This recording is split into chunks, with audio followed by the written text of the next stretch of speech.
কাম্বোডিয়ার Angkor Bhatt মন্দির। এই ভ্রমণের অভিজ্ঞতা। ভ্রমণ তো মানুষের জীবনে বসন্তের হাওয়া নিয়ে আসে। রোজকার ধরা বাঁধা জীবন একটু পেছনে সরে যায়। আজকাল তো ট্যুর কোম্পানিগুলির বিজ্ঞাপন নানা জায়গার হাতছানি দেয়। এদের অন্যতম কাম্বোডিয়ার আংকর ভাট মন্দির। আধুনিক কালের বিচারে বিশ্বের 7টি বিস্ময়কর জায়গার অন্যতম এই মন্দির। দক্ষিণ পূর্ব এশিয়ার কাম্বোডিয়া বা কম্বোজ ভারতের বেশ কাছে। দেখেই নি মানচিত্রে এর অবস্থান। এই দেখুন ভারত, বাংলাদেশ, বর্মা, থাইল্যান্ড, কম্বোজ। দেশটি ভ্রমণের কয়েকটি অভিজ্ঞতা আপনাদের সঙ্গে ভাগ করে নেব। আপনারা জানেন দেশটির প্রধান আকর্ষণ আংকর ভাট মন্দির, তার সাথে চীন থেকে বয়ে আসা মেকং নদী, বৌদ্ধ মন্দির, এমন অনেক কিছু।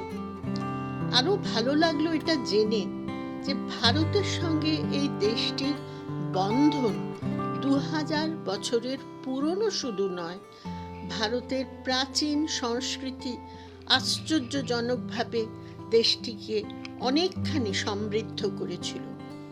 আপনাদের কাছে প্রথমে একটুখানি বলবো কম্বোডিয়া দেশটির ওপর ভারতের প্রভাব সম্পর্কে, তারপরে আসছি আংকর ভাট মন্দির সম্পর্কে। পৃথিবীর মধ্যে সর্ববৃহৎ পাথরের মন্দির ও স্থাপত্যের ঠিকানা যে আংকর ভাট, সে কথায় আসার আগে বলে নি আমাদের যাওয়া ছিল নিজেদের মতন করে, উপভোগও করেছি স্বাধীনভাবে। সঙ্গী বন্ধু স্রোতসী ও তার ছেলে শীর্ষক, মেয়ে শুভেচ্ছা। ছবিগুলি শীর্ষকেরই তোলা। কাম্বোডিয়ার সিএম রিপ শহরের বেশ কাছে আংকর ভাট মন্দির। ব্যাংকক থেকে সিএম রিপ বিমানবন্দরে পা রাখা মাত্র আমরা সবাই অভিভূত। কারণ দেখুন পুরো বিমানবন্দর চত্বরটি কি অপূর্ব। এর ঘর বাড়িগুলো অন্য বিমানবন্দরের মতো একেবারেই নয়, উল্টে জায়গাটির একটা নিজস্ব ছাপ আছে। বিমানবন্দরটি যেন কম্বোডিয়ার ঐতিহ্যের একটা প্রতীক। 1953 সালের 9 নভেম্বর ফ্রান্সের হাত থেকে এদেশ স্বাধীন হয়।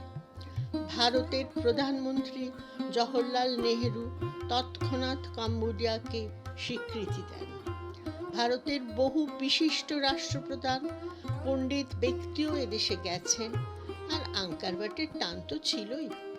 1957 সালে ভারত থেকে সর্বপল্লী রাধাকৃষ্ণন ওখানে যান। তিনি কম্বোডিয়ার রাজা নরোদম সুরামারিতের সাথে মিলিত হন। সেখানে রাজা ভারতের প্রতি শ্রদ্ধাপূর্ণ চিত্তে জানিয়েছিলেন খেমাররা অর্থাৎ কাম্বোডিয়া জাতি দক্ষিণ ভারত থেকে আগত কৌন্ডিন্য বা কম্মু নামে এক ব্রাহ্মণ রাজকুমারের বংশধর। শব্দটা ব্যবহার করেছিলেন স্পিরিচুয়াল ডিসেন্ডেন্ট, মানে আধ্যাত্মিক বংশধর। তখন ওদেশে ভারত থেকে বণিক, পণ্ডিত বা সাধারণ মানুষের আনাগোনা স্বাভাবিক ঘটনা হয়ে দাঁড়িয়েছিল। দেখুন না, চেহারার আদলে মাঝে মাঝে মনে হবে ভারতীয়রাই আশেপাশে ঘুরে বেড়াচ্ছে। একজন আমাদের ড্রাইভার, একজন হোটেলের ছেলে। রাজা সুরামারিতের ছেলে রাজা নরোদম সিহানুকের স্মৃতিচারণে উঠে আসে অনেক তথ্য, সেগুলি বলবো। শুনতে শুনতে দেখুন সিএম রিপ শহরের টুকরো কিছু ছবি, তার গাছপালা, পদঘাট, খাবার দাবার ইত্যাদি। এগুলি আমাদের ভারতীয়দের বেশ চেনা। ওদের উষ্ণ ব্যবহার, আন্তরিকতাও কিন্তু প্রকৃত ভারতীয় সংস্কৃতিকে মনে করায়। সিহানুক অক্লেশে জানান, যখন সহস্র বছর আগে দক্ষিণ ভারত থেকে রাজকুমার কম্বু এদেশে আসেন, তখন এদেশে বন্য মানুষের বাস ছিল। এই রাজা কম্বু ওখানে সাম্রাজ্য বিস্তারই শুধু করেননি, ভারতীয় সংস্কৃতিরও বিস্তার ঘটিয়েছিলেন। ভারতীয়রাই এখানে সভ্যতা, স্থাপত্য, দর্শন, লিপি ইত্যাদি চালু করেন। সংস্কৃত এবং পালি থেকে লিপিও তৈরি হয়েছিল। তাঁর কথা মতো মেকং নদী খেমার ভাষায় গঙ্গার মতো পবিত্র নদী, সংস্কৃতের মা গঙ্গা খেমার ভাষায় মাইকং। এই কম্বু থেকেই এদেশের নাম হলো কম্বুজা, পরে কম্বোডিয়া বলেই খ্যাত হলো। হিন্দু ধর্ম আর পরে বৌদ্ধ ধর্ম ভারতের হাত ধরেই এখানে আসে। আমি কিন্তু সত্যিই এত কিছু জানতাম না। কম্বোডিয়ার প্রথমে হিন্দু ধর্মের মধ্যে শৈব ধারাটি বিশেষভাবে প্রচার পায়, ফলে বহু শিব মন্দিরের অস্তিত্ব এখানে আছে। আমরা এই রকম যে জায়গাটিতে গিয়েছিলাম তার নাম কাবাল স্পিয়ান। এটা সিএম রিপ শহর থেকে প্রায় 50 কিলোমিটার দূরে কুলেন নামে এক পাহাড়ের কাছে অবস্থিত। এখানে ট্রেকিং করে যেতে হয় 1500 মিটার।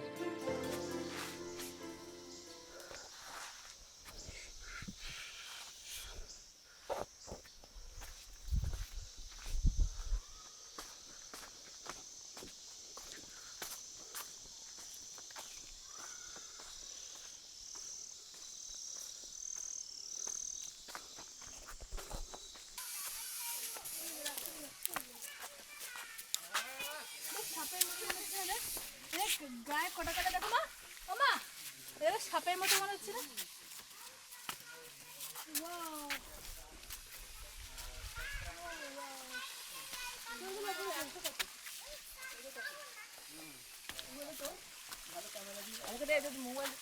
মোবাইলটা ধরো, ক্যামেরা মামার ফোনটা দাঁড়া।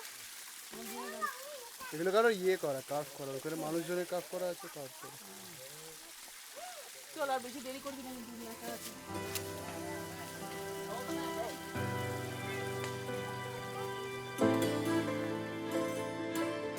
বেশ দুর্গম এই জায়গাটি, তাও পর্যটকদের কাছে আকর্ষণীয়, কারণ এখানে হাজারটি শিবলিঙ্গ আছে। আপনাদের তো একটু দেখাতে পারলাম। এই শিবলিঙ্গের মাঝখানে দেখুন 5টি গোল পাথর, বাইরে জল। শিবলিঙ্গের এই নকশাটি একটু মনে রাখুন। দেখুন শিব তার বাহন নিয়ে এখানে কেমনভাবে কতদিন ধরে অধিষ্ঠিত। শিব পুজো এখানে এখনো হয়।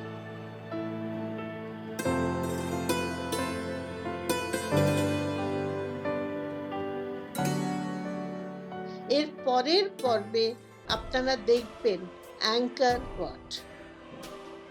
এটিকে ইউনেস্কো ওয়ার্ল্ড হেরিটেজ সাইট হিসেবে 1992 সালে ঘোষণা করেন। হিন্দু দেবদেবীকে নিয়ে এই মন্দির চত্বরের আয়তন বিশাল। আপনারা জানতে পারবেন বহুদিন ধরে পড়ে থাকা, পরিত্যক্ত, ধ্বংসপ্রাপ্ত এই জায়গাটি কেমন করে নজরে আসে। তারপর মন্দিরটির গুরুত্ব বুঝে বিভিন্ন দেশ সংস্কারের কাজে এগিয়ে এসেছে, সাথে সাথে একে নিয়ে চলছে গবেষণা।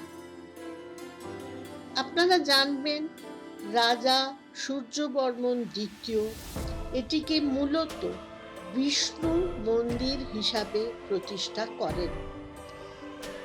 স্থাপত্যের মধ্যে কিভাবে জড়িয়ে আছে কম্বোডিয়ার জাতি, খেমারদের নামের উৎপত্তি, খেমারদের মহাজাগতিক বিষয় জ্ঞান, এসবগুলিও আপনারা দেখবেন।